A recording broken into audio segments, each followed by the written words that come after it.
Ladies and gentlemen, I'll call this meeting to order at this time. I ask you all to stand, please, for the Indigenous Land Acknowledgement Statement, followed by the National Anthem. We begin this meeting by acknowledging that Quinte West is on Indigenous land that has been inhabited by Indigenous peoples from the beginning. We thank all the generations of people who have taken care of this land for thousands of years. Long before today, there have been Indigenous peoples who have been the stewards of this place. In particular, we acknowledge the traditional territories of the Anishinaabe, Huron-Wendat, Haudenosaunee, and the Mohawks of the Bay of Quinte First Nation. This territory is covered by numerous treaties. We recognize and deeply appreciate their historic connection to this place. We also recognize the contribution of the Métis, Inuit, and other Indigenous peoples have made, both in shaping and strengthening this community in particular, and our province and country as a whole. This acknowledgement serves as recognition of the contributions and historical significance of Indigenous peoples across Turtle Island and demonstrates our collective commitment to meet the promises and address the challenges of the Truth and Reconciliation Commission within our community.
Mayor Harrison sends his regrets, and due to the fact that for the next 2 months I'm the acting deputy mayor, my name is David McHugh. I will be chairing this meeting tonight. Just a couple of things I'd like to bring to your attention. We are celebrating Quinte West's 25th anniversary. We unveiled a mural out on the wall. If you haven't seen it before, take the opportunity on your way home to have a look at it. There's over 300 tiles on there that various citizens of Quinte West painted and put together, and it's out there, and it's great to celebrate. It's hard to believe that 25 years ago, Quinte West came together as a city, and I think we're working well. I also want to acknowledge the fantastic turnout on Remembrance Day at the Cenotaph. I thought it was great. There had to be 3/4 of the population of Quinte West there. I looked around. I know there were events other places as well, so regardless of how you celebrate, I thank you. We live in a great country. As you know, the mayor's always saying Quinte West is the best, and it's all due to our veterans and as well as things that we do ourselves here. But hats off to the veterans, and thank you again for any participation that you did at that time. And I have a pleasure of introducing Mr. Chase Dixon, who's with us today. Chase is a community hero. So far to date, he's raised over $800 for 6 kids on his own. So.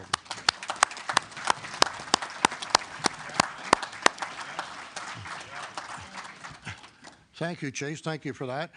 Any announcements, Al? Okay. He's still collecting donations. Anybody have any announcements at this time? Any councilors? Any announcements? Okay, have one.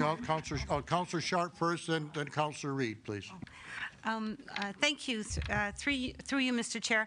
I just wanted to advise Council and the committee that at our Accessibility Advisory Committee meeting on Monday, we had a presentation from the Trenton Lions Club.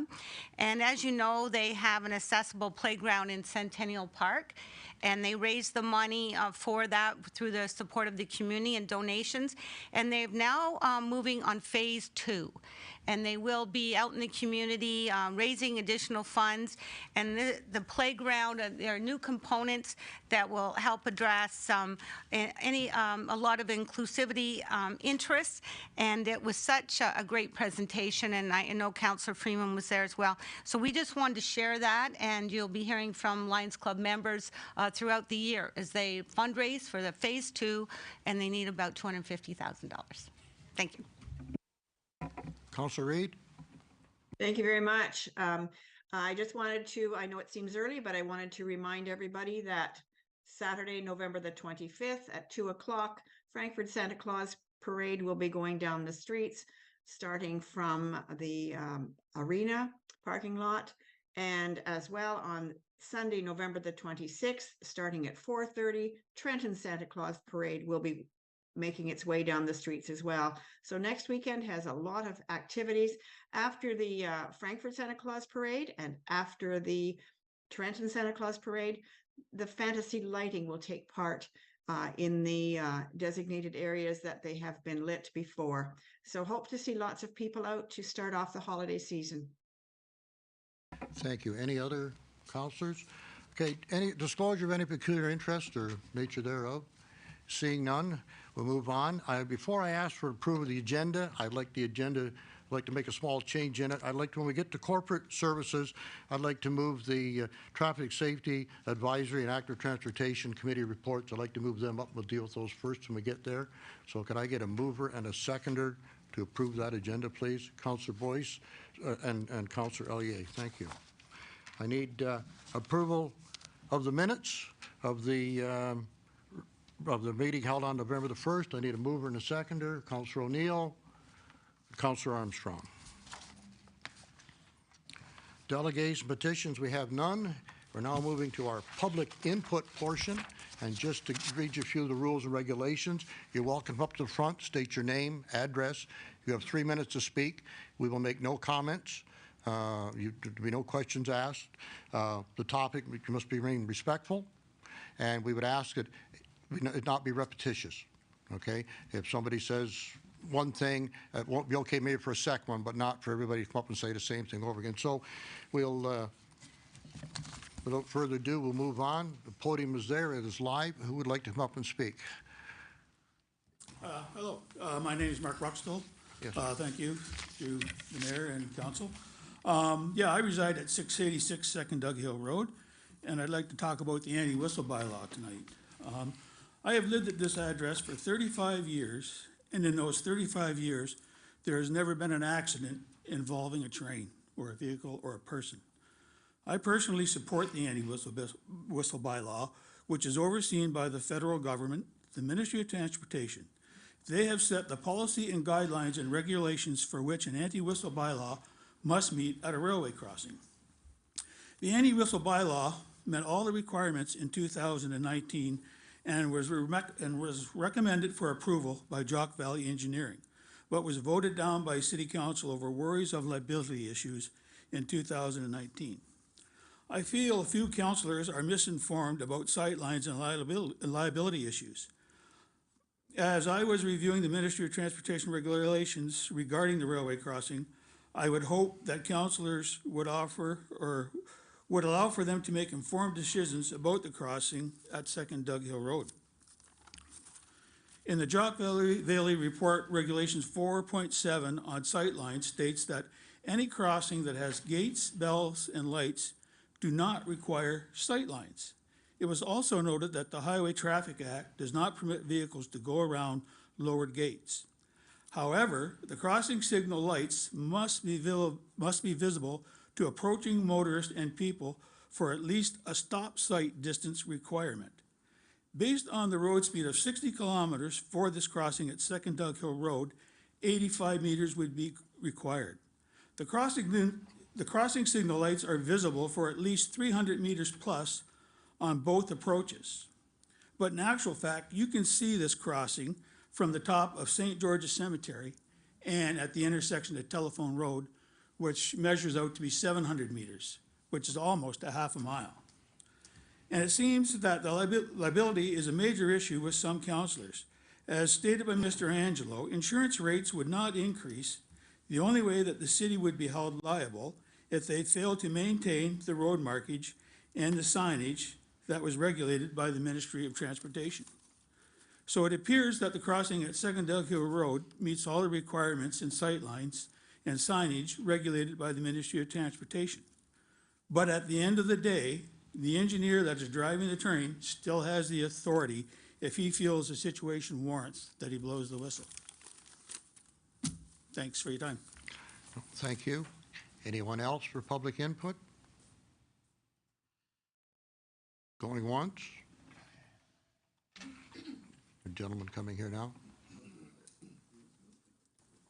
Hi, my name is William Breakey. I used to live on Aspen. I now live at number 1 Sylvan Street, which is about 2.5 blocks away. 5 years ago when we were on Aspen, we were renting a townhome, which backed directly onto the so-called sound barrier. I used to be in the fencing business, and I'm not quite sure what the issues are regarding the sound. As far as the train, the whistles were just beyond comprehension. 3, 4, 5, 6 o'clock in the morning, it didn't matter when it was. And at the time that we were there, it just turned into a situation where one oncoming train to the other started serenading each other with the horn whistles. Not just 1 or 2 blasts, sometimes 5, 6, and then they would respond from another train coming the opposite direction. This got just ridiculous. A lot of it also has to do with the fact that the sound barrier, which was put up and approved by the municipal offices and you people that were here at the time, is a wooden sound barrier fence. I retract, it's not a sound barrier. In fact, it doesn't come under an appropriations of the ministry as far as a sound barrier. The sound barriers on the 401, in actual fact, do deflect up to 80% of the rebounding sound. That fence that was put up doesn't conform to the statutes under the Fence Act. So it might also be a situation where people further up, away from the actual crossing, are hearing a substantial amount of the horn whistles as a result of the barrier not being up to code. So there's a combination of 2 things. As far as the crossing has been there forever. The sound whistles have been there forever. But I'm sure, as everyone in this room will testify, the horn whistles have become increasingly more prevalent, longer blasts, and longer by number. It has gotten strictly out of hand, and I don't know for what reason this is happening, but the freight trains and the GO trains or the JVIA, they all seem to compete who has the loudest horn. And this has been going on since we've been here 5 years ago, and I respectfully ask that everyone here take that into consideration. Either that or sell your house and move into the townhomes that back onto the tracks, then you can tell us that what I'm saying is not true. Everyone here will confirm that it has become prevalent that this noise is not going to slow down or stop until it physically gets stopped by council. Thank you. Thank you, Mr. Brady. Anyone else for public opinion?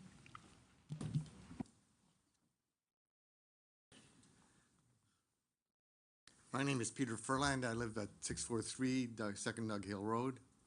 And I was here on October 23rd to listen as to why, if this issue would be brought up to this council. And fortunately, the vote was 7-6 and was brought up. So we have an opportunity to raise it and deal with it. The 3 issues that I heard on the 23rd, if I understood correctly, was 1, the insurance rates. I guess someone's concerned about getting sued. I don't know who would sue, if it would be CN, but if it is CN, then you comply to all their requirements regarding the cessation of the train whistle, then I don't see what the problem would be. If it's the driver who ignored the signs and crashed through the barriers and ignored the lights and the bells, I don't see what kind of a leg this person would have to stand on. And the second issue was people knowingly moved into the area, and they should have known that, you know, train whistles are happening in this area. And while I don't disagree with that issue, I will say that when I moved in a little over a year ago, I certainly wasn't aware that those whistles went 24/7, and they were sounded at 143 to 175 decibels. And it is known that anything over 85 decibels will cause damage to the ears. And for comparative purposes, a siren goes in at 125 decibels. Jet engine, 150 decibels. The trains in the US are only at 95 to 105. So imagine that. Those who put Johnny Trump into power have the common sense to at least regulate the loudness of those horns. And the third issue that was raised was some young lad going up Second Doug Hill Road, a pedestrian, and I guess getting with earbuds, and wouldn't be able to, well, I don't know. Hopefully this young lad would make it to the railway crossing, because anyone who's been on Second Doug Hill is aware there are no sidewalks on either side of Second Doug Hill from the cemetery to Telephone Road. And the shoulder of that road is quite narrow. In fact, where the CP overpass is, the pedestrian is forced onto the road. So I wouldn't be concerned so much as the pedestrian at the railway crossing, given there's lights, bells, and a barrier, as much as I would be afraid of the pedestrian getting hit by a car on that road. So it'd be somewhat like the captain of the Titanic worried about the passengers getting wet when the ship is sinking. Really. Anyways, I hope that you think about your mission statement, which says you want the place to be a nice place, a safe place, a nice place to live for all to enjoy. I can tell you right now, I live where I live, and I don't have any sound barrier whatsoever. I can hear that train whistle very, very well. Thanks for your time, and I hope you consider the train whistles to cease. Thank you. Thank you, Mr. Furlan. Anyone else for public input? Going once? Going twice? Closed. Thank you. We'll now move on to committee reports. As mentioned earlier, we're going to move ahead to the Active Transportation Committee report. I'll read the first part. There are 7 recommendations here. And I guess I'm looking for a mover, possibly to move. Do we want to move all 7 as one, or do we want to break it down? So what is the feeling, Councillor Sharp? Thank you, Mr. Chair, Deputy Mayor. I'd move all of them. Approval of all of them. Do we have a seconder for that motion? Councillor Armstrong. Okay, so the motion on the floor is right now, all 7 recommendations that have come from the Active Transportation Safety Committee, that they be received and approved. Call for a vote on that. All in favor? We have discussion on it first. Oh, sorry. Yes, we can have a discussion if you'd like. Yes. I'm not supportive of the resolution to pass them all at the same time. My issue is the discussion that we had at Active Transportation with regards to the cessation of train whistles at this stop, I believe needs a little bit further discussion, so I would recommend that resolution be pulled out from the rest of them when we have further discussion on it.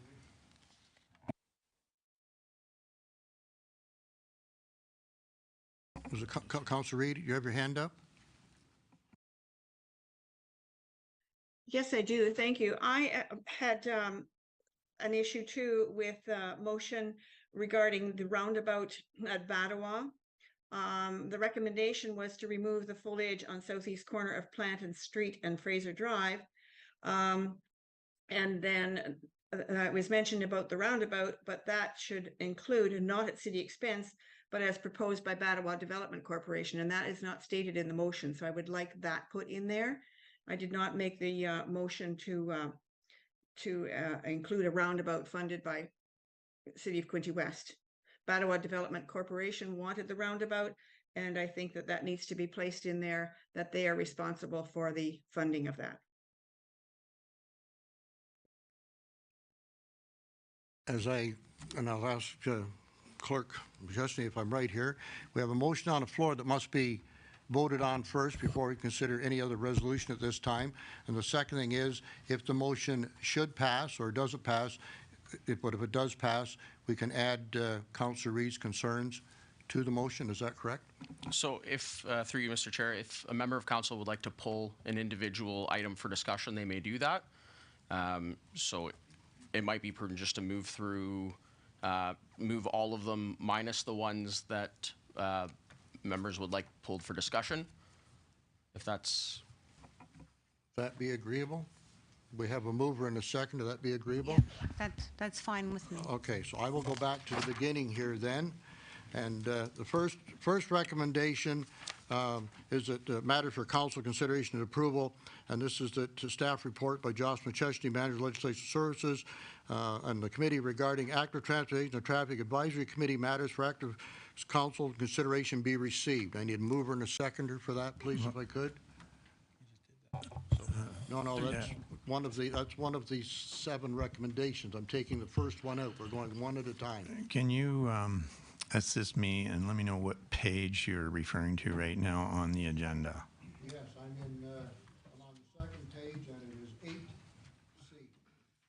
Second page? It's under corporate service. Matt, I'm point of confused. clarification. Yes, sir. Yes, please. I'm of the understanding we can pass the 5 and just discuss the other 2. So are we just not going to vote on the 5 and then do the other 2 after that? Yeah, my motion was to approve the 5 with the exception of the 2. It was, and you seconded that? Okay. And which everybody- 2 are we accepting? Well, we just talked about it. I want to know which ones. I believe it's the train whistle cessation and the changes made to the roundabout. Those 2 are going to be on the floor for discussion separately, but the other 5 are going to be recommended to be passed as one. That's my understanding. Is that right? Okay. Any further discussion on that? We have a mover and a second. All in favor? Carried. Okay, so now, I guess the first one, I'm going to go through these. The first one of the ones that we pulled out, if I'm correct here, is the recommendation that council approve train whistle cessation at the 2nd Dug Hill Road CNR crossing, and that staff be directed to proceed with train whistle cessation at the 2nd Dug Hill Road crossing. And this again was forwarded and passed at the Active Transportation Committee. So that's the one we're dealing with. I need a mover and a seconder to get it on the floor. I'll move it to put it on the floor. Councillor Allier and Councillor Boyce, we're now open for discussion. I'll start at this end. Yeah, sure. Councillor Quinte? Yeah, so I'm not going to support the cessation of the train whistles. As I stated in the Active Transportation Committee meeting, the liability issue isn't necessarily the fact that just because we request the railroad to not blow their whistles, they can still blow their whistles, because we're only going to be asking the railroad if they could stop the whistles at that particular crossing. This isn't for any other crossing but this crossing. And if we keep our lines painted and we follow all the recommendations from the railroad and the engineer, yes, that may reduce our liability, but it does not eliminate it. If there is an incident, the city could still be sued and we'd have to defend ourselves. And knowing the precarious position that our current insurance policy is in, with the numerous claims that our city has, and the absolutely mind-boggling increases that we've seen just in the last 2 years, not alone to mention the last 4 or 5 years, but the last 2 years, our insurance premiums have soared to a ridiculous rate. So I don't want to risk losing the ability to get liability insurance down the road. So I'm not going to support this. And I just want to point out to the citizens here, it's not our decision. Yes, it's our decision to ask the railroad to stop whistling, but if they want to continue to whistle, they're going to keep on whistling. And in the reports that I read, nowhere in there did it mention about stopping distances for the railroad themselves. This particular intersection is quite unique in that it's in the middle of a curve for the railroad itself. Yeah, the road is straight, but the railroad is not straight. And those trains are coming at the freight train, if memory serves me correctly, their maximum speed is 80 kilometers an hour, but they could be traveling at a reduced rate. And for the Via Rail, they could be traveling at 100 kilometers an hour or plus. The safe stopping distance for the railroad itself is, by the time the operator of the locomotive realizes he's got a problem, he's never going to stop in time. So I'm not going to support the cessation of the whistles. Councillor Armstrong? I am going to support it. Back in, I think it was 2017-18, this came up. And at the time, I think full council were being advised by our legal department that this would be very risky, and that's how I based my decision at the time. But since that time, according to Director Angelo, who's been due diligence and getting everything properly updated, I guess is the right word, to prevent this kind of thing. And under his recommendation, which I trust, is that if there was one crossing to test at least, this is the one. And I'd like to thank Mr. Ruxtall for educating me even further about the sight lines and all that. This is information I wasn't really clear on, and that really helped me understand the situation better. And I'm willing to accept the risk, because I think if somebody goes around barriers or is walking on the railroad, they're accepting, they're trespassing, number one, and they're breaking the law. And I think any reasonable jury or whatever would say, we're not, we've done our part, and that's the way I look at it. So I'm voting. Councillor Stedall? And I will not be supporting the resolution. I agree with Councillor Quinte in regards to the insurance liability. And although I know our insurance company has said, it shouldn't increase our costs, and we're relying on the fact that if something happens and the case comes forward, is the court of law that will make that decision for us, whether or not we're responsible. And I have seen too many cases in history that have changed, that have gone against municipality for decisions such as this. And if an incident did happen, I would not want it on my conscience. And in regards to the noise level, I have to agree. I live right beside the train, not the CN. I live by the CP. The train level noises are excessive, and they seem to be getting worse in the last few years. So I do agree with that. However, I do not feel that cessation of the whistles is actually what we should be doing in order to stop that. I think there needs to be pushback on the railway companies and their training with their drivers as to how long those whistles needs to happen. But I still believe that they do need to happen. There are lots of people out there that can make have a moment and go over those past the arms or past where they need to stop, and that is something that I think would be detrimental and cause us all kinds of grief. We also have lots of other noise that goes on, and we certainly have no control over when we hear the planes that are flying over top of our beautiful city, which of course most of us love that noise and would not ask for it to be ceased. So I think stopping the train whistles is definitely not something that we should be supporting. Councillor O'Neill? Thank you, Mr. Chair. From Councillor Quince's comments, it's not our decision to stop the whistles. We can only ask them to stop. So if the railway feels it's not safe, they will still do the whistles. So I think, like liability-wise, we've heard from staff, and I will be supporting it. Councillor Freeman, did you wish to weigh in with a comment? Yes, thank you, Mr. Chair. I agree, and Councillor Quinte is what sold me on it. If it's true that we don't get to tell them what to do, they won't do it unless they feel it's safe. So yes, I will be voting to stop the whistles. Councillor Reid? I feel the same way as Councillor O'Neill and Councillor Freeman. I do feel that the arms coming down, the lights flashing, and the ding, ding, ding of the bell give plenty of time for anyone who's walking or driving to be aware that there is a train coming. And again, we can ask, but if there's an instance where the train operator thinks he needs to blow the horn, I'm sure that he will do it. So I will be supporting it. Councillor Ellier? Yes, thank you, Mr. Chairman. I'm going to support it. This ask is not unique. It wasn't unique way back 5 or 6 years ago, or even prior to that, because there's many municipalities west of us and east of us that there's been train cessation. Certainly Brighton has one, Belleville in areas, and further afield of that. This crossing has had, according to the information we've had, the most updated signals put in there that CN has, I believe. And I think Mr. Angelo could maybe speak to how they're different than what the normal ones are. But this isn't a unique ask. And I think, given all the background information, that I have no problem at all giving it a try and approving it. Continuing on down the line, Councillor Card? Thank you, Mr. Chair. I'm going to ask for a recorded vote also, please. Just echo some comments. I am going to support cessating the sound.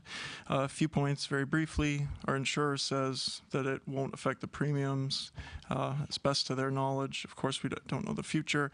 Our neighboring municipalities have implemented similar whistle cessation without incident, to my knowledge. So it is being done in local places on the same line without negative incident so far. We meet the requirements for the cessation and the grade crossing standard.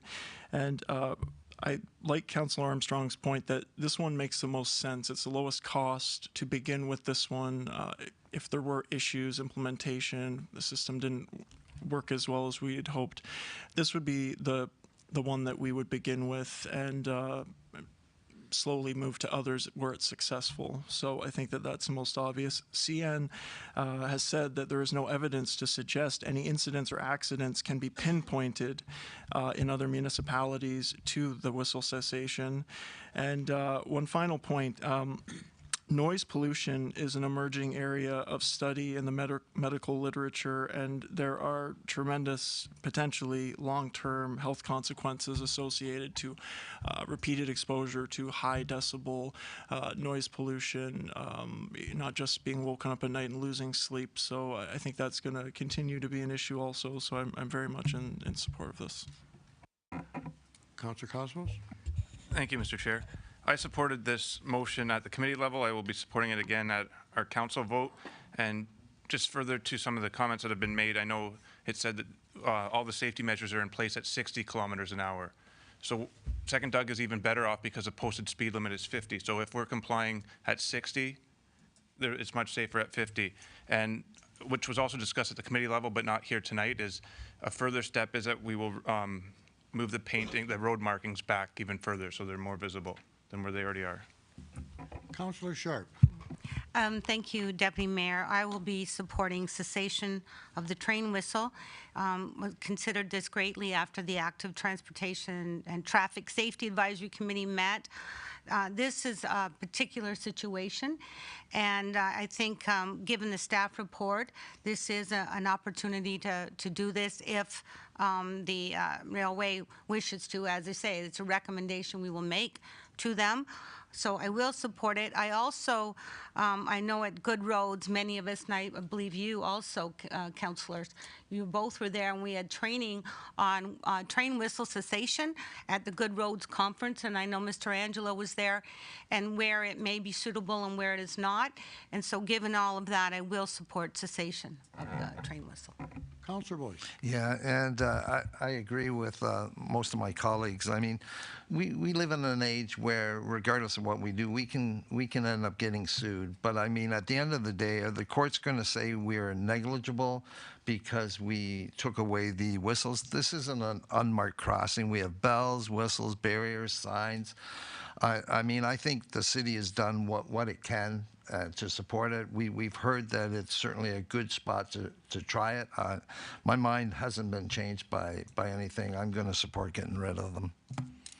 Can I ask one more question? Yes, Councilor Quinte?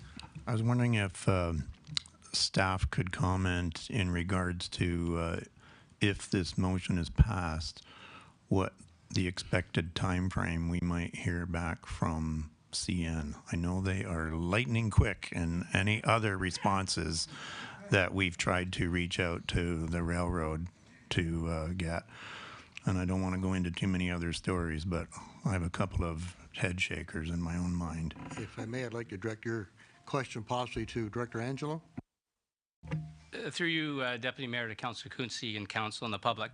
From what I understand, if Council were to endorse the recommendation tonight, the bylaw would come to the next Council meeting for Council's approval. From there, we have to do consultations with the different unions that surround the railways. And we also send that bylaw to the Canadian Transportation Association and CN. Then at that time, if everything's all in place, then the CTC will issue an order to the Railway Authority to stop the whistleblowing at that crossing. And from what I understand, that could take anywhere from 6 weeks to 6 months. So the envision would be to have the whistle stopped as soon as possible, but it could take a bit of a process, take as long as 6 months. Thank you very much. Councilor Armstrong? As part of that process, does the railroad come back and assess the situation again? They've already done the inspection just as a safety gap. Through you, Deputy Mayor, one of the things they may come back and suggest is that we need to update the safety assessment that was done in 2019, 2020. I don't envision that being the case, but they could suggest that. As many of you are aware, we partnered with the Canadian Transportation Agency and CN to fund $500,000 worth of safety upgrades at that crossing back in 2017, 2018 to put in constant warning protection. In addition, we also engaged a safety consultant to look at that crossing to ensure that it met the requirements for train whistle cessation. There was a couple of recommendations on signage and some line painting, which we complied with at the time, and we still continue to do. I don't envision any different changes to that. The regulations haven't changed. So I envision that everything's still in place that we need to put in place, and it's just passing the bylaw and then the notification from the CTC to CN to stop the whistle from blowing. Also, Councillor Card gave me credit, which is really your credit, for suggesting that that railroad is, or crossing is the one we should be testing out of all the others that we have in Quinte West, correct? At the active transportation meeting? You made that recommendation that we went with. Through you, Deputy Mayor, that is correct. If there's any other crossing in Quinte West, we're going to try this at. This is a crossing on Duck Hill Road that we should. We've partnered again with the CTC and the CN for constant warning protection and improvement to the warning system at that crossing. We completed the safety assessment. An independent engineer looked at it, made recommendations on improvements in signage and sight lines, which we complied with. If there's ever a crossing we're going to try it at, this is a crossing I recommended.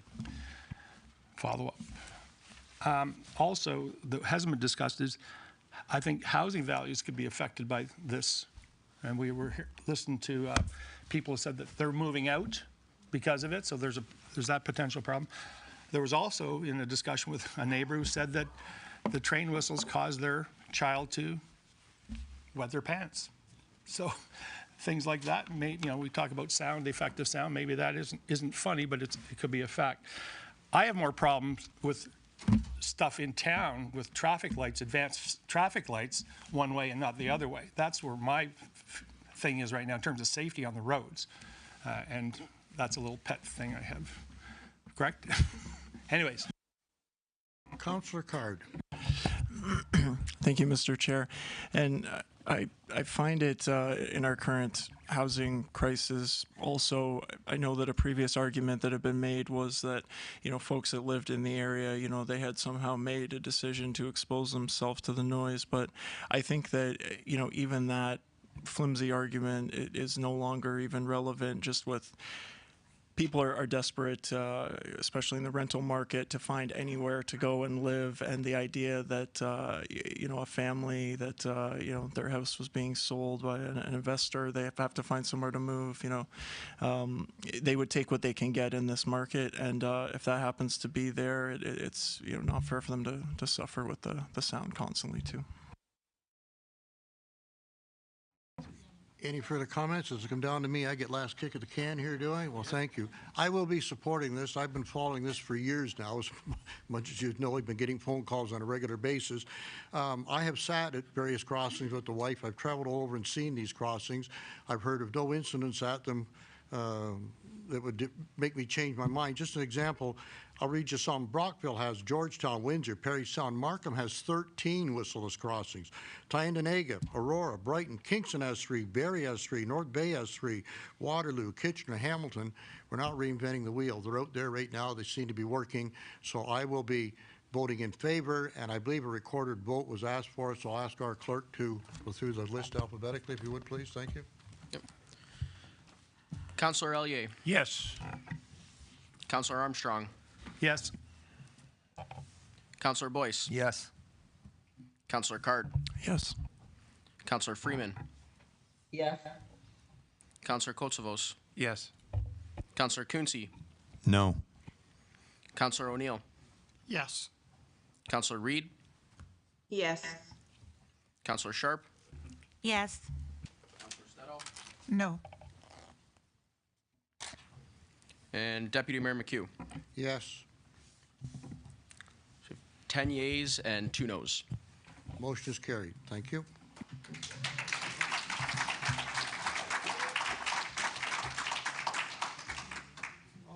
now we're backing up a little bit. The next one, if I remember correctly, the recommendation the staff be directed to remove the foliage on the southeast corner of the Sorry, I didn't have my mic on. We charge nothing to come in, but if you leave early, it's $1 each to get out.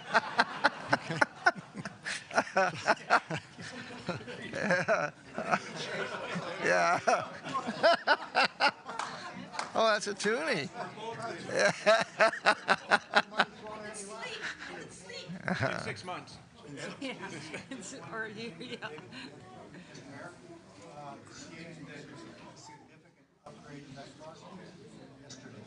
I know they're in there again. I know they were there.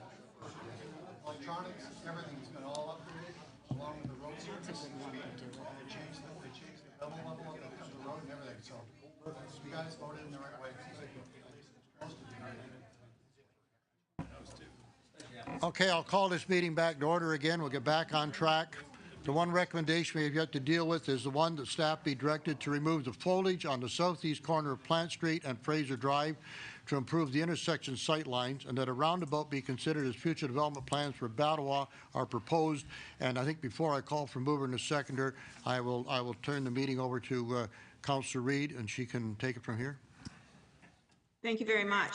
Yes, at the Traffic and Advisory meeting, we did, I think Councillor Quinte and I seconded it, that we would make the recommendation to remove the foliage on the southeast corner of Plant Street and Fraser Drive to improve the intersection sight lines.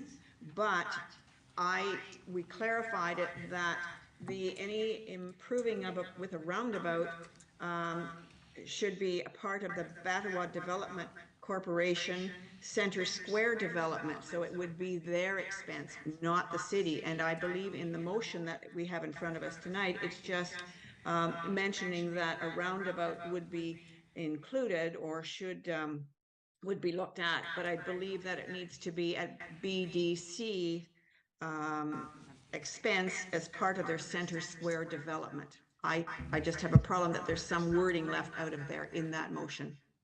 Thank you, Councillor Reid. I see Director Angelo's got his hand up here, so I'll turn it over to him. Thank you.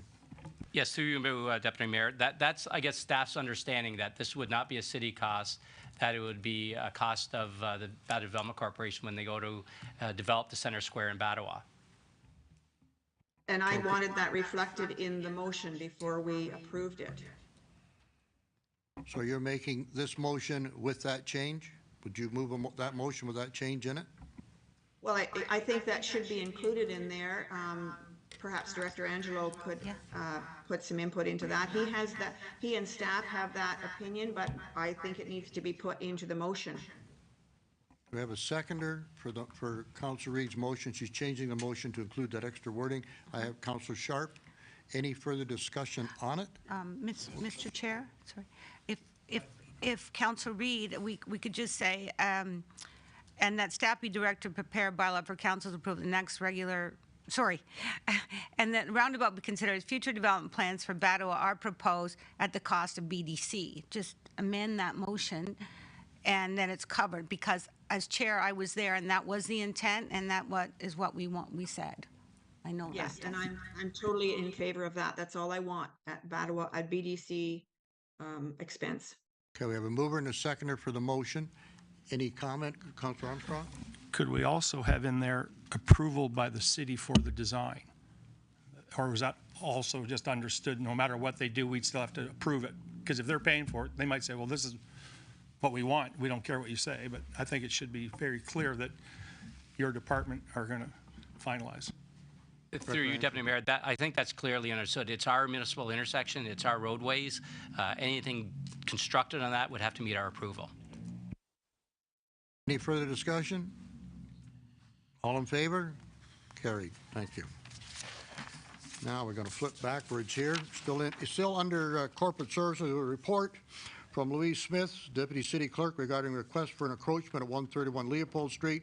The resolution is that staff report Quinte West 2023-00241 by Lois Smith, Deputy Clerk and Accessibility Coordinator, regarding the request for encroachment at 131 Leopold Street be received, and that the City of Quinte West enter an encroachment agreement with Carol Ann Hickey and Larry James Hickey to allow a portion of the residential dwelling and a vinyl shed at 131 Leopold Street to encroach on municipal lands identified as Part 5, Plan 21R 14702, and that a bylaw be authorized that a bylaw to authorize the encroachment agreement be included on the agenda for the next regular council meeting. I need a mover and a seconder for that, please. Councillor Quinte, Councillor Ollier, any comments? Councillor Quinte? I have a question regarding the encroachment. So Mr. and Mrs. Hickey are the current property owners, I understand that correctly? Yeah, through Deputy Mayor McHugh, that is correct, Councillor Quinte. And so this has come up because they are trying to sell the property and need to have this encroachment in order for the sale to complete? That's correct. After the sale is complete, could the city reach out to the new owners and ask if they wish to purchase this parcel of land so we don't have to go through this process again? Or are we going to be using this section of the roadway or the property, because it seems like there's quite a distance from the edge of the road onto the property, and I'm not certain as to what that might be used for in the future. Do we know? Through you to Councillor Quinte, if I understand it correctly, the encroachment agreement would remain on title with the next owners. I understand that. So if we wanted to terminate the agreement and offer to sell that piece of property to them, we could. From what I understand, we offered this piece of property, or our piece of property, to the owners back in the 90s when the city became aware of the encroachment, and they said no. So that's why we're in this issue now. So we could certainly make that offer to them again if that was council's decision at the time. So then we would have to bring this back to staff and request that staff, after the sale's closed, because I don't know what the closing date is. Like, is it tomorrow or is it sometime in the new year? Do we know when the closing date of this sale is being proposed for? I'm not aware of that. But we will find out eventually that the sale has been completed, because the new owners are going to have to let us know they're there. Yep. So can somebody from staff let us know that the sale has been closed, and then we can bring the idea of selling the property to the new owners? Because otherwise, we're just going to run into this again at some other point in time down the road. That's what I feel.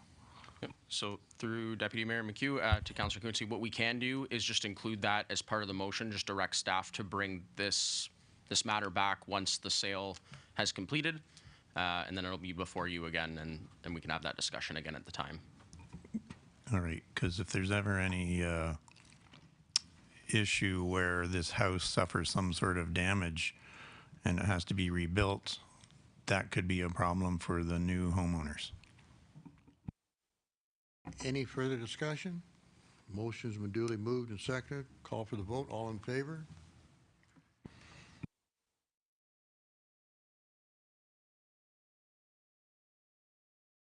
Sorry, correspondence, we have none. We're moving on to printed, non-printed. Could I have a motion to approve? No, sorry, Mr. I'm sorry? On the meetings, meeting date? Oh, sorry. Yes, we do have to back that up again, don't I? Okay, my apologies. We have a report from Johnson Session with regard to the scheduled meeting date.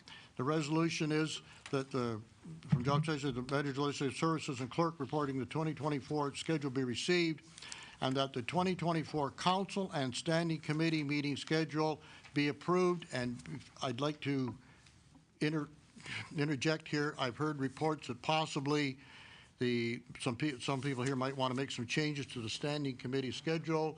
So I'm recommending we split this decision in two, and we first move on the resolution to accept the council agenda, and then we open the floor should there be any discussion so that we can have staff bring back any recommendations we make. So I'm looking for a mover right now for the approval of the 2024 council meeting schedule as published. A mover, please, if I could. Councillor Reid, I need a seconder. Councillor Armstrong, any? I'd like to speak to it too, though, please. Please. Thank you. So it says that it's the second and on the February or the December one, it will be the second, not the third Wednesday. The calendar shows this, but the fourth bullet on page 32 does not. So it says that we're supposed to have our council meetings the first and third, but in December 24, it shows the second Wednesday and the first Wednesday, but not the third. So I just think that we need to make sure it's clarified there, that we have everything together in the right spot. Josh? Yep, through you to Councillor Reid. Yeah, that's my mistake. My apologies. That's okay. It should read the following, the third December, or third Wednesday in December as per the report, not the attached schedule. Okay, so we're sticking with the third Wednesday, not the second one. Okay, thank you, Josh. That was just a bit of confusion. Any further discussion? Call for the vote. Passed. Thank you.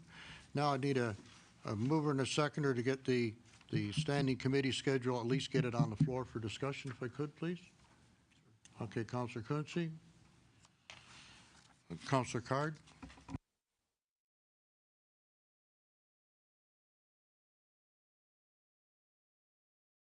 I'm sorry, who would like to speak first? Councillor Stedall. Thank you, Deputy Mayor. I have a problem with, I know this is open for discussion, and the reason that the report is here is so we can have more of a discussion with members of council as to find out whether we really like what's going on with the standing committees. And I appreciate the fact that we've got a lot of public that are already sitting on these various standing committees, but I've heard feedback from different people is that there seems to be a little bit too much fragmentation of the committees, and we can maybe pull them back into something that more closely resembles the standing committees that we had with the previous council. Some of the different committees we've got there are actually questions being asked at Parks and Recreation that are also being asked at Economic Development. Even the members of the public are getting mixed up. The same with, I believe, active transportation. There's some different public works committees. There's no fire and emergency services committee. There's a community safety committee, but we're not really dealing with anything that has to do with fire and community services. And fire and emergency services. So I think the structure needs to be looked at again, and also I've had feedback from public members that are saying that the 3 o'clock start time doesn't really work for them. And that was a few different committees that I've sat on where they just do not understand why it's a 3 o'clock start time for those committees, because they don't understand why we wouldn't want to get more input from the other members of the public and have a little later start time. So those are some of the different issues, and I'm thinking that I would recommend that we have staff take a closer look at this before we actually, and it might be 6 months that we have to go forward with committees that are currently in place, because we do have a lot of members of the public that we would have to consult as well. But I would suggest that we wouldn't endorse that this committee structure stay in place at this time. Any other comments? Councillor Sharp? Thank you, through you, Deputy Mayor and as Chair.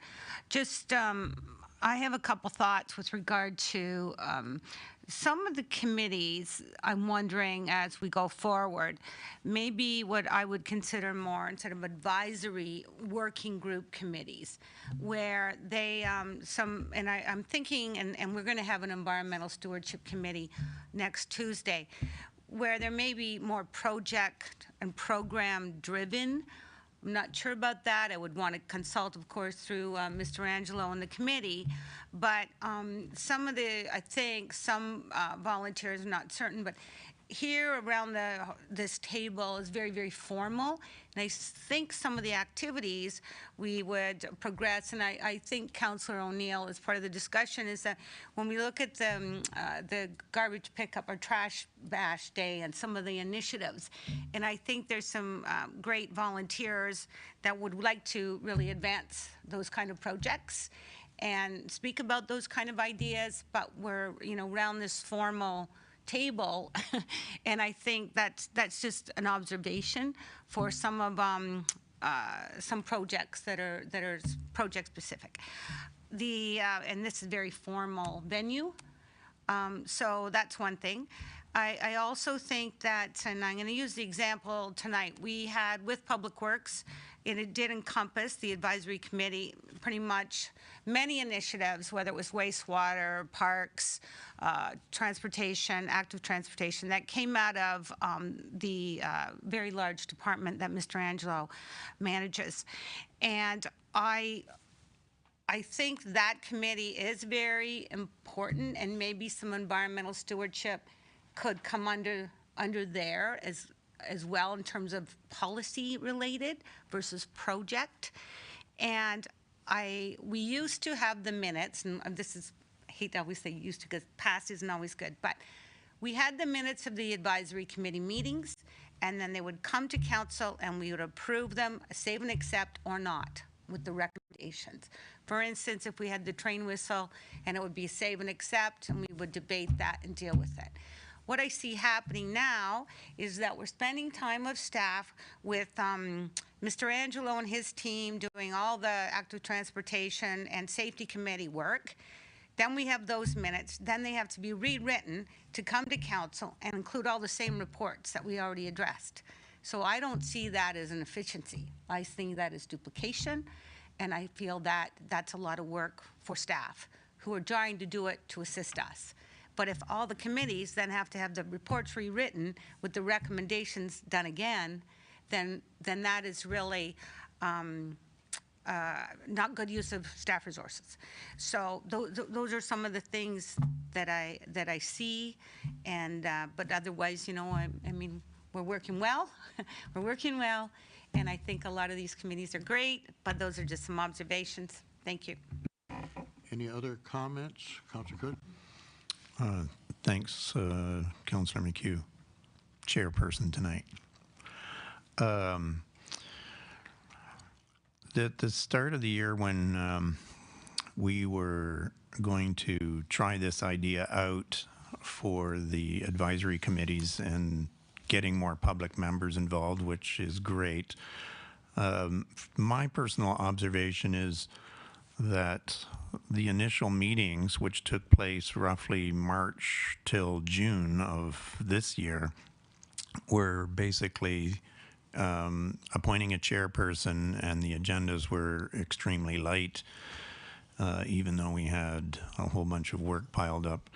And so I don't know that we've actually given it a fair shake yet for going forward, but I would like to hear staff's position on what their comments being going forward with the number of committees, and having listening to Director Angelo and about how his team is involved in many of these committees, like the environmental and the traffic safety committee, and he's not the only one. There's many others, and I was just wondering if CAO Clazy might want to speak to our format, or did we want to hold back on making any kind of a decision on our advisory committees at this point in time and give staff a chance to put some of their ideas together and bring them forward as to A, do they like it, B, they like it but they want to see these changes, or C, they don't like it at all and they want to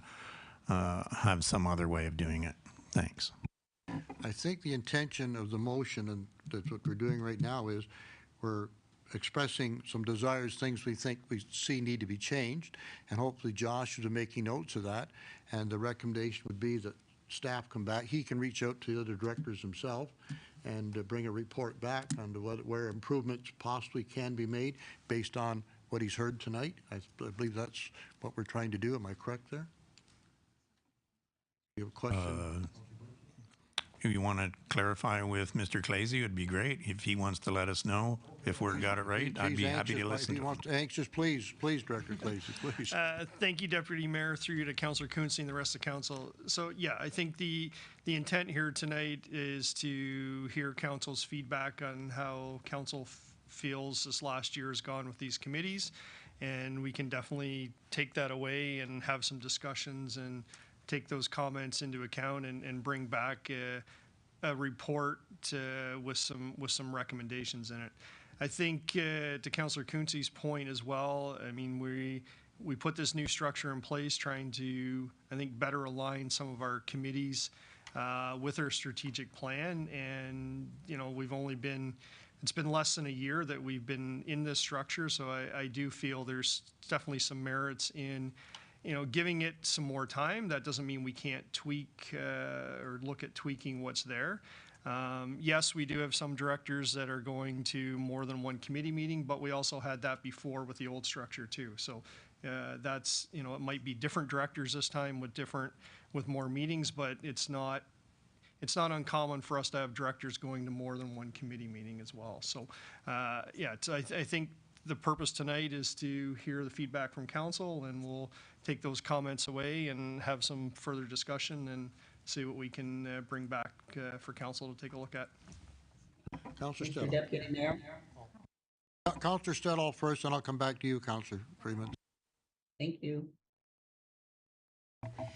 I guess just to take a look at the review of the structures and the number of meetings and the timing of some of the meetings, we seem to have, like, I know I can go, you know, 4 weeks with very few meetings just to council, and then in the next 2 weeks I have 8 meetings. And so on top of council, which is a lot.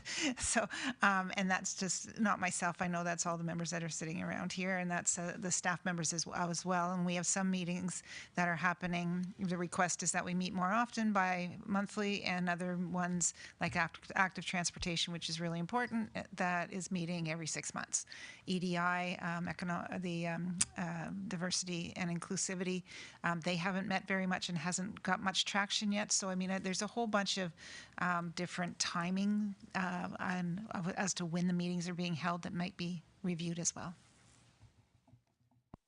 Councillor Card? Oh, sorry. Councillor Freeman, I apologize. You're next. That's okay. Thank you very much, Mr. Deputy Mayor. My concern about the way that we are doing it now is that, well, for instance, we'll take fire and emergency services. We had on that committee people representing, councillors and public representing all 4 wards. And I thought that was very important, especially for something like fire and emergency services. We had some strong opinions about where the hall should be and what this, but we got to hear the concerns of the public as well as the councillors. And there was some good feedback there from the councillors as well. Councillor Quinte thought we should be putting money aside for the different fire halls and the money that they will need over the years. There was some really good conversations, and there was only 4 meetings a year, so it's not every month, and yet it was still a very viable committee. The other one that I certainly agree we need to, that I would like to see come back, is Public Works. Half of us don't know, where all these other committees even go to except council.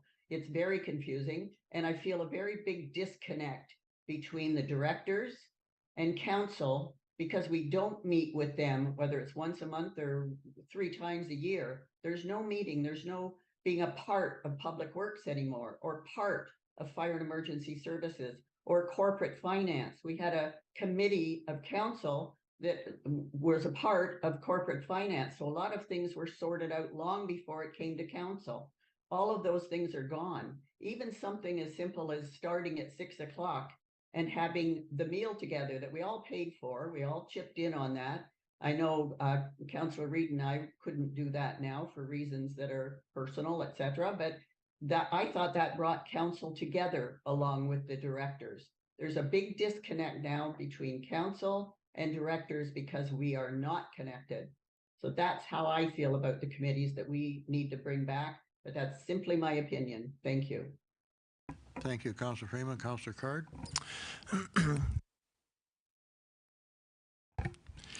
Thank you, Mr. Chair.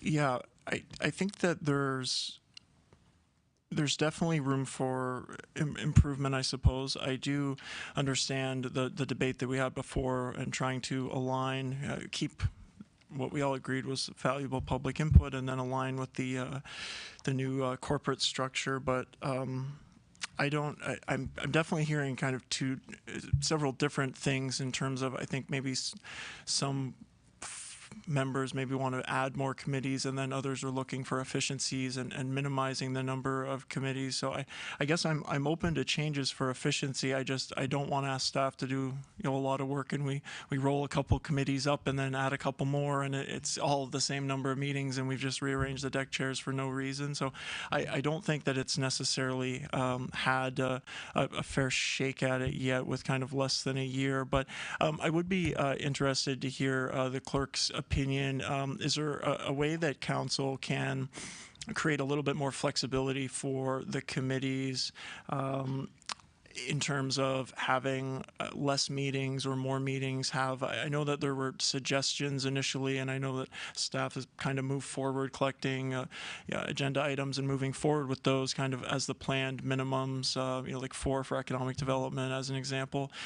Is there a way that we can, same thing with the start times. I know that for some committees, the 3 o'clock may be better. If you have younger kids that are at daycare, that's going to be maybe more preferable than later on at night. But for some committees, they may want to do 6 o'clock. So how difficult is it to achieve efficiencies, or how difficult is it to achieve that flexibility for each individual committee to have maybe less meetings or more meetings, and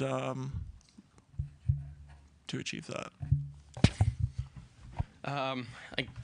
It's a bit of a difficult question. I mean, certainly we can look at all these things. I mean, there's a lot of, as you know, a lot of moving pieces, especially with the times. A lot of it is dependent on what council wants, their direction to us.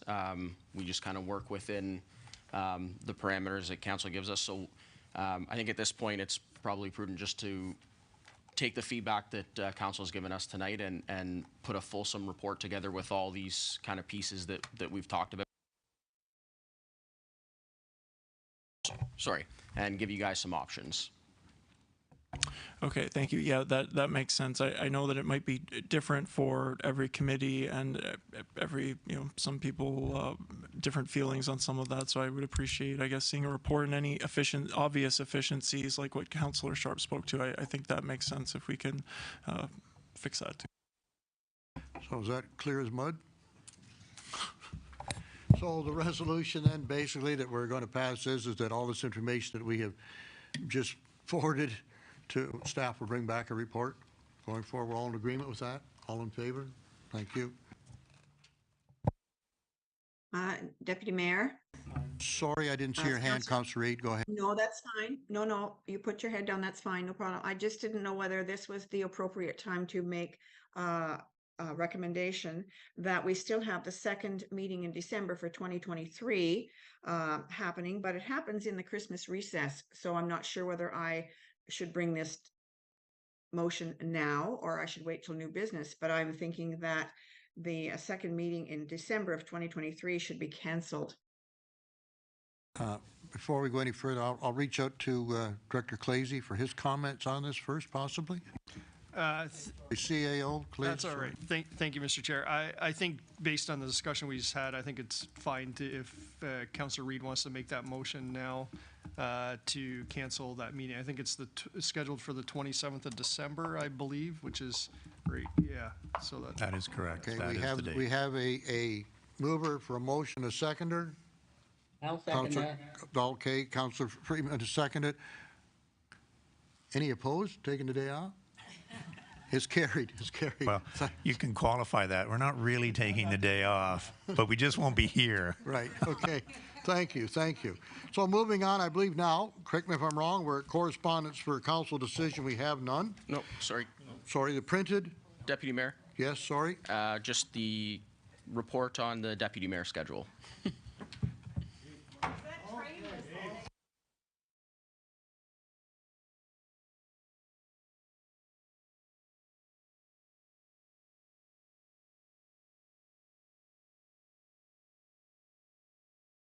Not hearing anything. I thought this was one of the original 7. We took 2 out, and I thought this was left in. We passed that with the other 5, did we not? We didn't? Oh, sorry, you're right, yeah. Not this one. Okay, you've read the resolution. It's the clerk be directed to bring forward the 2024 Deputy Mayor Appointment Bylaw to December 13 council meeting. A mover? Councillor Quinte, seconder. Councillor Cosmos, questions, comments, all in favor?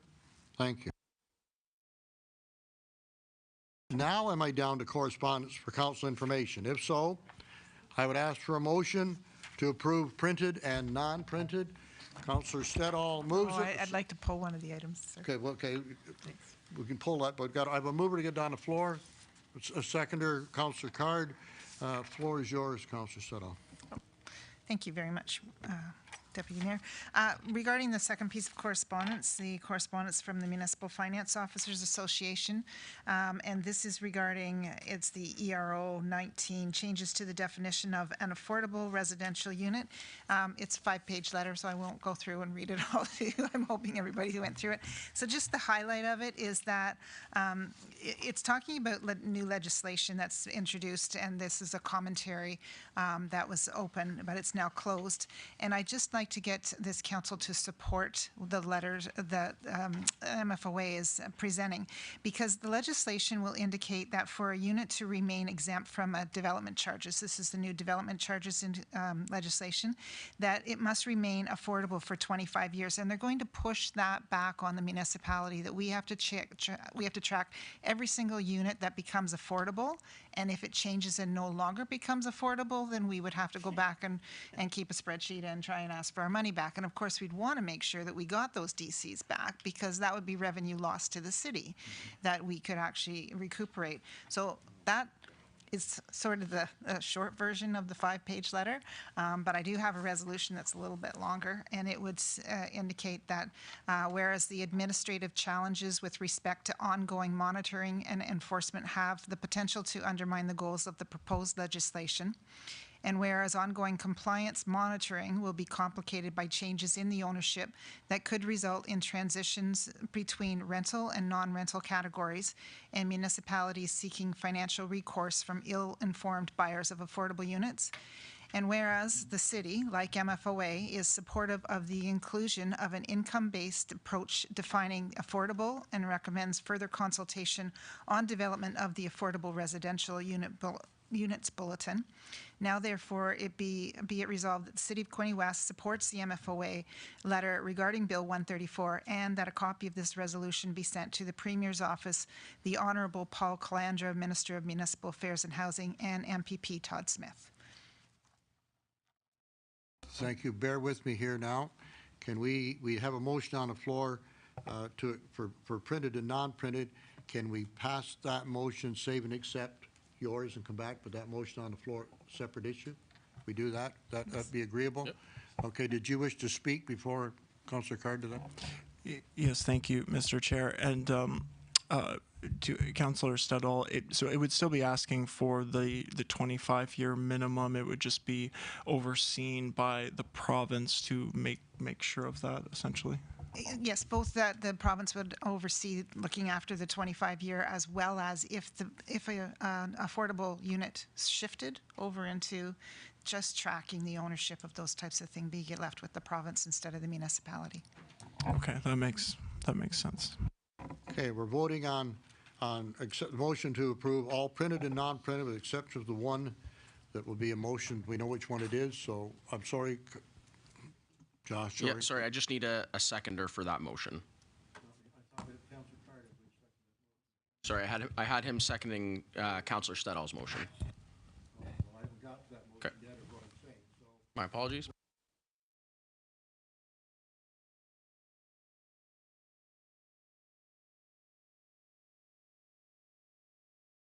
Can't hear. I'm going to call for the vote to get them all off the table with the exception, save and accept the motion that Councillor Steddall wants to bring forward. So all in favor of all except the one? That is carried. Now, Councillor Steddall has put a motion on the floor. She read it eloquently, so we know what it is. Councillor Card has agreed to second it. Any further comment on that? None. All in favor? Carried. Thank you.